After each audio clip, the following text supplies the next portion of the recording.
What's up, keepers, and welcome back to another episode of the ARS Goalkeeping vlog. There's a ton of news to catch up on, so let's jump right into this. First, let's talk about the past few weeks. I've been crazy sick with the flu, so I haven't been able to train. And even worse, the academy had a game and I had to play in it while I was still at the height of my sickness. And just like I expected this game to be, it was an absolute nightmare. I wasn't confident in goal and I didn't feel comfortable at all.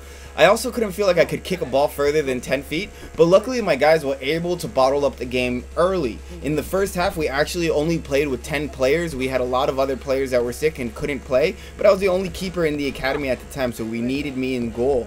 So the other guys were able to actually end up going 2-0 up at the first half, 10 men up against 11. But it was apparent every time that they sent in a high ball or any type of pass back to me, I was really uncomfortable. I was really jumpy and I ended up giving away the ball or ending up just allowing an easy lofted ball to drop in my box, which I shouldn't have let happen.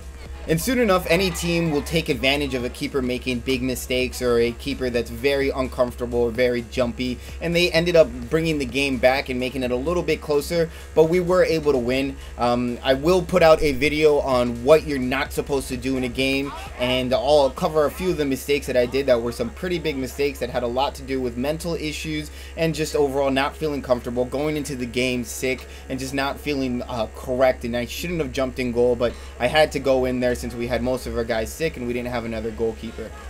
So yeah, once I get over the shame of that game, I will look over the film and edit up what not to do in game for the goalkeepers. Hopefully I can still use this as a lot of a learning opportunity.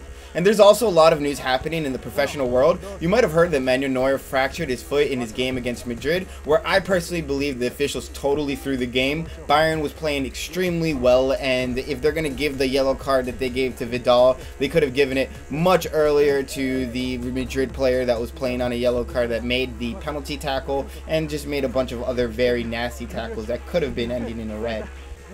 Even though Barca was able to make the 6 goals on PSG, they weren't even able to make 1 goal on Juve. That's not surprising. Juve is a defensive team, and Barcelona in the Champions League loses against very well-defended teams. They lose against Atletico Madrid last time. It's a very good defensive team, the ones that can shut down Barca. I honestly didn't see much from Suarez, Neymar, a little bit from Messi, but not the world class that we normally see. Messi was up against the world, and the few times that you think he might be able to do it, or the one player that might be able to do it, was Messi, and the Juve player showed them that it wasn't happening. Buffon, awesome player, always awesome goalkeeper, class in age. He is amazing. He always is able to organize his team well. I do notice Buffon doesn't catch the ball often. If you pay attention to Buffon's style, he likes to parry, but he can trust in his defense because they will get behind the ball right away and they're ready for him to parry. You'll always see that when he's making a parry, his defenders are always checking back to try to pick up that loose ball.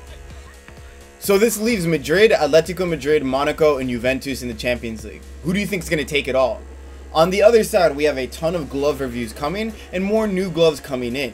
Supposedly, we should see some All Sport gloves, and we have new West Coast GK, NGA, and Royce gloves to look at as well.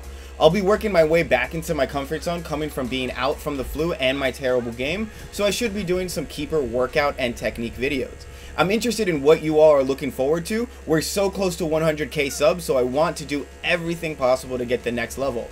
Oh, and for those of you that haven't been watching my IG channel, the newest ARS GK shirts are out now. They're gorgeous and you're definitely going to want one.